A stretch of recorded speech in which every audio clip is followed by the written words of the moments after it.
우리 주신 말씀 한 목소리로 함께 봉독하겠습니다. 그때 미디안과 아말렉과 동방 사람들이 다 함께 모여 요단강을 건너와서 이스라엘 골짜기에 진을 친지라. 여호와의 영이 기드온에게 임하시니 기드온이 나팔을 불매 아비에셀이 그의 뒤를 따라 부름을 받으니라. 기드온이 또 사자들을 온 므낫세 두루 보내매 그들도 모여서 그를 따르고 또 사자들을 아셀과 스불론과 납달리에 보내매 그 무리도 올라와 그를 영접하더라. 기드온이 하나님께 여쭈되 주께서 이미 말씀하신 같이 내 손으로 이스라엘을 구원하려 하시거든 보소서 내가 양털 한 뭉치를 타작마당에 두리니 만일 이슬이 양털에만 있고 주변 땅은 마르면 주께서 이미 말씀하신 같이 내 손으로 이스라엘을 구원하실 줄을 내가 알겠나이다 하였더니 그대로 된지라. 이튿날 기드온이 일찍이 일어나서 양털을 가져다가 그 양털에서 이슬을 짜니 물이 그릇에 가득하더라. 기드온이 또 하나님께 여쭈되 주여 내게 노하지 마옵소서 내가 이번만 말하리이다. 구하옵나니 내게 이번만 양털로 시험하게 하소서.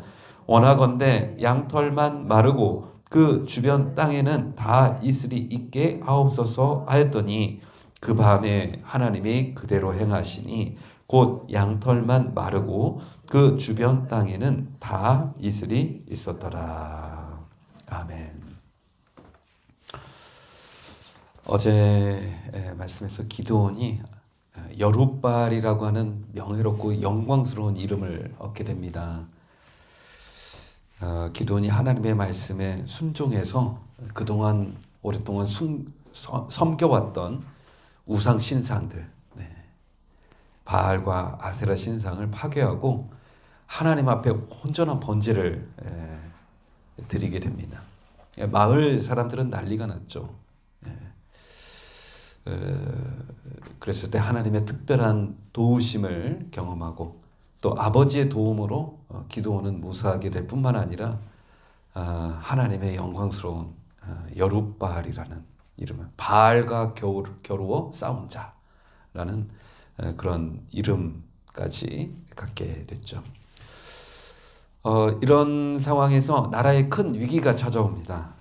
미디안과 다른 민족들이 이스라엘을 이제 침입하는 이야기가 오늘 나오는데요. 33절 말씀입니다. 33절 함께 보시겠습니다.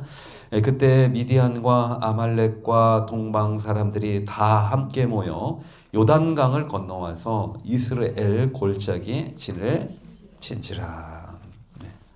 미디안과 아말렉과 동방 사람들이 연합해서 요단강을 건너옵니다. 그리고 이스라엘 골짜기에 진을 치죠. 이번에도 역시 미디안과 아말렉 족속들이 이스라엘의 양식과 소유물을 약탈하기 위해서 이스라엘 그 요단강을 건너서 침입해온 상황이죠. 이스라엘의 이러한 위태로운 상황 속에서 34절 보시니까 그러니까 하나님 기드온에게 놀라운 일을 행하십니다. 34절 같이 한번 읽겠습니다. 여호와의 영이 기드온에게 임하시니 기드온이 나팔을 불매 아비에셀이 그의 뒤를 따라 부름을 받으니라. 아멘. 놀라운 일이 일어나는데 뭡니까? 하나님의 영이 여호와의 영이 기드온에게 임했다. 하나님의 영이 기드온에게 임하면서 기드온이 나라의 위기를 알리는 나팔을 부니까 아비에셀 족속이 하나님의 부르심을 받고 순종해서 기드온의 뒤를 따르게 됩니다.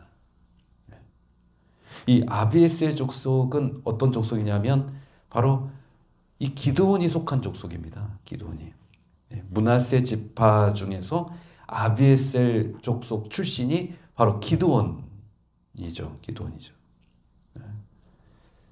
그러니까 오랫동안 바알과 아세라를 섬긴 족속인데 그들이 하나님의 영에 감동이 되니까 하나님의 말씀을 따라 기드온을 따르게 된 것이죠. 놀라운 일입니다. 놀라운 일. 또 35절 보십시오. 기드온이 또 사자들을 온 므낫세 두루 보내매 그들도 모여서 그를 따르고 또 사자들을 아셀과 스불론과 납달리에 보내매 그 무리도 올라와 그를 영접하더라. 네. 다른 이스라엘 지파들도 그렇죠. 므낫세, 아셀, 스불론, 납달리 다른 지파들도 기드온이 보낸 사람들의 말을 듣고 함께 힘을 모으기로 하나님의 말씀에 순종하기로 결심하는 거죠. 그동안 7년 동안 이 미디안이 이스라엘에 침입해서 약탈할 때 어떻게 했습니까? 그들이 두려워서 산이나 동굴로 도망가 숨거나 그러다 보니까 모든 양식과 가축들, 모든 재산을 다 약탈당해 왔잖아요. 그런데 이번에는 완전히 다른 겁니다. 뭐가 다릅니까? 하나님의 영이, 여호와의 영이 그들과 함께한 것입니다. 기드온 중심으로 하나가 된 것이죠. 하나님이 주신 약속의 말씀으로 하나가 된 것입니다. 오늘 중요한 표현이 있는데 34절에 여호와의 영이 기드온에게 임하시니 기드온 중심으로 이스라엘이 하나가 된 겁니다. 왜요? 하나님의 영이 임하니까. 성령께서 임하시니까. 여러분 하나님의 영이 오늘 우리 기도하는 우리에게 임하기를 원합니다. 하나님을 믿고 하나님을 섬기는 우리에게 그 무엇보다도 하나님의 영이 임하기를 원합니다. 하나님의 영이 임하면 믿음의 사람, 하나님의 사람들의 삶 속에 어떤 변화의 역사가 일어나는가? 하나님의 영은 우리에게 어떤 일을 하는가? 첫 번째 믿음을 줍니다. 믿음을. 하나님의 말씀을 받아들이고 그 말씀을 믿게 하는 것이 성령님의 역사예요. 성령님이 하시는 가장 중요한 일은 뭐냐? 우리에게 믿음을 주는 겁니다. 믿어지네. 이 말씀이 진짜 하나님의 말씀처럼 믿어지는 겁니다. 하나님의 말씀에 마음이 딱 꽂히는 겁니다. 이 말씀이 진짜 이루어질 것 같은 거예요. 왜요? 하나님의 믿음을 그렇게 주셔서 그러는 겁니다. 성령을 통해서 우리에게 믿음을 주셔서 그런 겁니다. 그래서 주여 우리가 기도할 때 성령님이 오셔서 하나님이 주신 약속의 말씀을 믿을 수 있게 해주십시오. 믿음으로 구하고 응답받는 삶을 살게 해주십시오. 하나님의 약속의 말씀이 확실하여서 그 말씀을 믿고 따르면 우리 삶에 열매 맺는 삶, 승리의 삶, 축복의 삶이 있을 줄 믿습니다. 그래서 자꾸 믿음의 자리, 은혜의 자리, 기도의 자리, 예배의 자리에 나올 수 있게 하는 것입니다. 이게 성령의 역사죠. 우리 성령이 아니고서는 우리가 믿음의 자리에 나아갈 수 없게 된 줄 압니다.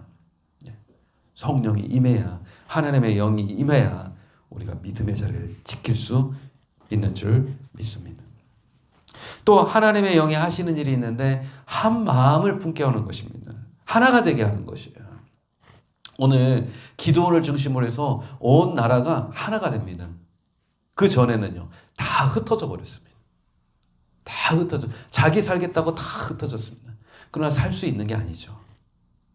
성령님이 하시는 것은 성도들로 하여금 같은 뜻, 같은 마음, 같은 하나님을 바라보게 하는 것입니다. 그래서 가정이 하나가 되게 하기 위해서는 우리는 무엇을 해야 되냐? 같은 하나님을 바라보는 것입니다. 성령님 안에서 하나가 되는 것이죠. 기드온에게 하나님의 영이 임하니까 이스라엘이 한 분이신 하나님으로 하나가 되는 겁니다. 저는 여러분들을 주님의 이름으로 축복합니다. 성령께서 여러분들에게 임하는 역사가 있기를 원합니다. 그래서 하나님 중심으로 온 가정이 하나가 되고 부부가 하나가 되고 부모와 자녀가 하나가 되고 형제가 하나가 되고 모든 성도가 한 성령 안에서 하나가 되는 놀라운 은혜가 있기를 원합니다. 그래서 오늘 새벽에 기도할 것은 하나님의 영이, 여호와의 영이 내게 임하소서. 목사님 심령 속에 하나님의 영이 임하소서. 우리 가정에, 우리 성도님들의 가정에 하나님의 영이 임하소서. 기드온에게 하나님의 영이 임하고 기드온 중심으로 이스라엘이 하나가 됐습니다. 하나님이 행하신 놀라운 일들을 기대하고 있죠. 그런데 정작 큰 전쟁을 앞두고 있는 기도원은 믿음이 흔들려요. 진짜 승리할 수 있을까? 마음에 의심이 들어옵니다. 그래서 기도원이 그 유명한 뭘 합니까? 양털 실험을 해요. 양털 실험. 양털 실험. 네, 오늘 기도의 어그리기 책 보셨어요? 오늘 22일차 제목이 양털 실험. 깜짝 놀랐습니다. 36절, 37절 우리 한번 같이 읽겠습니다. 기드온이 하나님께 여쭈어 주께서 이미 말씀하신 같이 내 손으로 이스라엘을 구원하시려거든 보소서 내가 양털 한 뭉치를 타작마당에 두리니 만일 이슬이 양털에만 있고 주변 땅은 마르면 주께서 이미 말씀하신 같이 내 손으로 이스라엘을 구원하실 줄을 내가 알겠나이다. 하나님, 주님이 저에게 말씀하신 대로 저의 손으로 이스라엘을 구원하시는 것이 확실하다면 증거를 주십시오. 증거를, 표징을 주십시오. 양털 뭉치를 타작마당에 줄 테니까 밤새 양털 뭉치에만 이슬이 있고 주변 땅에는 이슬 없이 마른 땅이 되면 그 표징으로 말미암아 하나님이 나에게 확실한 승리를 주실 것을 믿겠습니다 하고 양털 실험을 하는 겁니다. 근데 하나님은 기드온이 원하는 대로 양털 뭉치에만 이슬을 주심으로 응답해 주시는 겁니다. 38절 그대로 된지라. 이튿날 기드온이 일찍 일어나서 양털을 가져다가 그 양털에서 이슬을 짜니 물이 그릇에 가득하더라. 근데 이렇게 해서 믿음이 생기면 좋은데 한 번 표징으로는 이게 믿음이 생기면 확실히 생겨요, 안 생겨요? 안 생기니까 또 한 번 양털 실험을 합니다. 39절 기드온이 또 하나님께 여쭈되 주여 내게 노하지 마옵소서. 내가 이번만 말하리 구하옵나니 내게 이번만 양털로 시험하게 하소서. 원하건대 양털만 마르고 이번 반대죠. 그 주변에는 다 이슬이 있게 하옵소서. 하였더니 그 밤에 하나님이 그대로 행하시니 곧 양털만 마르고 그 주변 땅에는 다 이슬이 있었더라. 하나님이 연약한 기드온의 마음에 은혜를 주시는 겁니다. 은혜. 표징으로 은혜를 주시는 겁니다. 여러분, 기드온은 믿음이 있는 사람입니까? 없는 사람입니까? 믿음이 있기 때문에 사실 여기까지 온 겁니다. 집안의 마을 사람들이 우상 제단을 깨뜨리고 아버지의 숫소로 하나님께 번제드린 이게 믿음의 행동이잖아요. 믿음이 있으니까 지금까지 온 거예요. 그러나 큰 전쟁을 앞두고 지금 기드온은 믿음이 있어요, 없어요? 없으니까 지금 하나님께 표징을 구하는 겁니다. 분명히 하나님이 주신 약속의 말씀을 들었어요. 그도 너무나 잘 알아요. 하나님이 나에게 승리를 주셨다는 거. 미디안 족속을 한 사람 치듯이 쉽게 승리를 주실 것이라는 약속을 하셨어요. 그 약속을 너무나 잘 기억해요. 그러나 또 다른 증표를 지금 구하는 것은 지금 기드온이 지금 믿음이 있어요, 없어요? 믿음이 연약한 겁니다. 우리가 오랫동안 믿음으로 살아서도 어떤 특별한 상황과 환경이 되면 의심이 들 때가 있는 거예요. 믿고는 싶은데 우리 믿음이 흔들릴 때가 있다는 겁니다. 그래서 때로는 눈에 보이는 확실한 표징을 구하고 싶은 겁니다. 확실한 증거를 보여달라는 것이 우리의 마음일 수 있어요. 여러분, 아무리 믿음의 사람이라도 의심이 찾아올 때가 있고 또다시 믿음이 흔들릴 때가 있고 믿음이 연약해질 때가 있습니다. 네. 이것이 뭐냐? 우리 믿음의 연약함입니다. 이게 우리 믿음의 한계예요. 그래서 내 믿음을 지키는 것은 내가 아니라 누구예요? 하나님이 내 믿음을 지켜주시는 거예요. 하나님이 내 믿음을 지켜주시기 때문에 내가 믿음의 자리에 있는 겁니다. 하나님의 말씀이 내 믿음을 굳건하게 해주시는 거예요.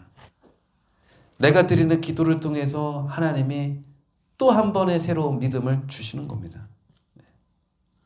하나님이 나에게 은밀하게 주신 개인적인 체험을 통해서 또 하나님이 나에게 믿음을 주시는 거예요. 그래서 믿음의 주, 온전케 하시는 하나님을 바라보라. 주 예수를 바라보라.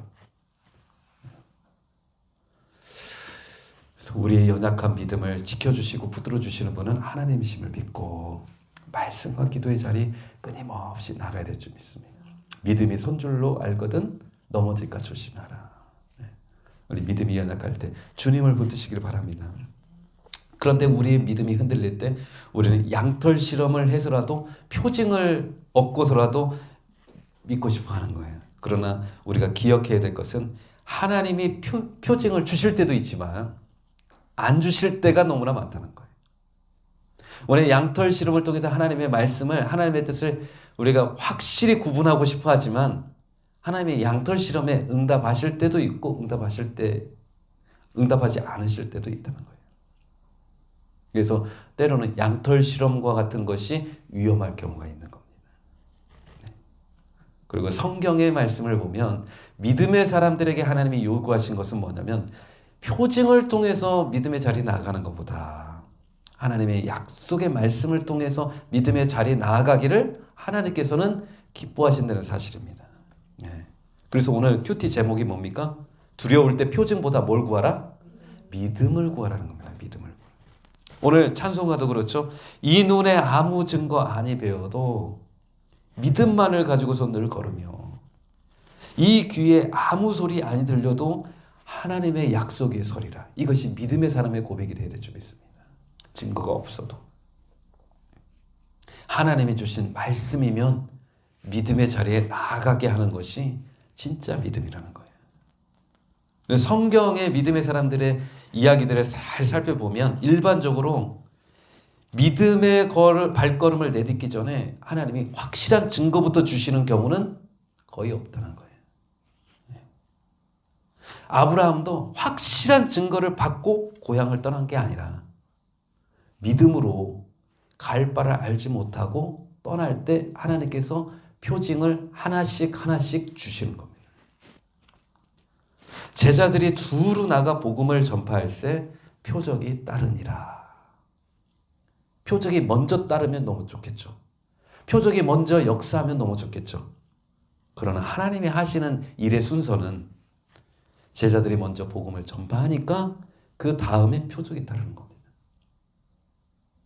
요단강을 향해서 제사장들이 언약궤를 메고 요단강에 발을 들여놓으니까 믿음의 발을 첫걸음을 하니까 표적이 일어나는 겁니다. 근데 우리는 반대로 됐으면 좋겠어요. 근데 오늘 하나님은 기드온에게 은혜를 베푸신 겁니다. 연약한 믿음, 이스라엘 백성들을 구원하기 위해서 양털 실험에 응답해 주셨지만 하나님은 더 좋은 믿음, 하나님의 약속의 말씀을 붙들고 순종하기를 하나님께서 원하시는 거예요. 표징을 먼저 구하면 실족하게 될 줄 믿습니다. 그러나 약속의 말씀을 붙들고 표징을 구하면 그 약속의 말씀의 순종이 우리에게 여러 가지 하나님 확실한 증거들을 보여주시게 될 줄 믿습니다. 그래서 오늘 큐티 제목이 정답이에요. 두려울 때는 표징을 구하기보다 순종할 수 있는 믿음을 구하라. 믿음을 통해서 하나님의 위대한 역사를 이루시는 저와 여러분 되기를 주님의 이름으로 축복합니다. 아멘. 기도하시겠습니다. 주님, 내 연약함에도 불구하고 주님의 도구로 사용해 주시는 하나님을 바라보는 우리가 되게 해 주십시오. 기도는 믿음이 연약해서 양털 실험을 통해서 하나님의 확신을 구하고자 했지만 하나님은 말씀을 통해서 믿음의 자리에 나아가기를 원하시는 줄 믿습니다. 우리의 삶 속에 크고 작은 일로 두려워하고 의심하고 염려하나 하나님의 우리를 붙들고 계심을 믿음으로 나아가는 우리가 되게 해주십시오. 기도할 때 하나님의 영을 부어주시고 말씀을 읽을 때 여호와의 영이 우리 가운데 임하셔서 성령의 충만한 은혜의 역사들이 내 삶 속에 이루어지도록 오늘 하루 동안 하나님의 은혜의 풍성함을 누리는 복된 하루 되게 하여 주시옵소서. 예수님의 이름으로 기도드립니다. 아멘. 우리 함께 기도하겠습니다.